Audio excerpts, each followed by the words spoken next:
யாழ்ப்பாணம் அல்லைப்பட்டி பகுதியில் போலீசாரின் துப்பாக்கி சூட்டுக்கு இலக்காகி உயிரிழந்த சிறுவனின் மரணத்துக்கு நீதி கோரி சடலத்துடன் உறவுகள் வீதியில் இறங்கி போராட்டத்தில் ஈடுபட்டுள்ளனர்.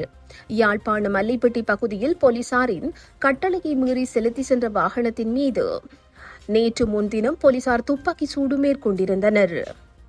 இந்த சம்பவத்தில் காயமடைந்த வட்டுக்கோட்டையைச் சேர்ந்த அருள் பயஸ் வைத்தியசாலையில் அனுமதிக்கப்பட்ட பின்னர் உயிரிழந்தார்.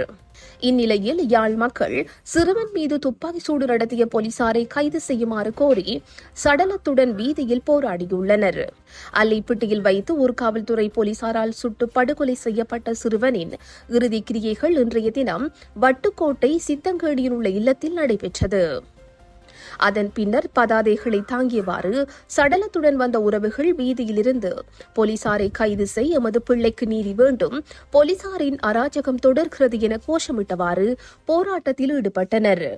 தற்போது குறித்த சிறுவனின் உடலம் நவாலி இந்து மயானத்தில் புதைப்பதற்காக கொண்டு செல்லப்படுகிறது.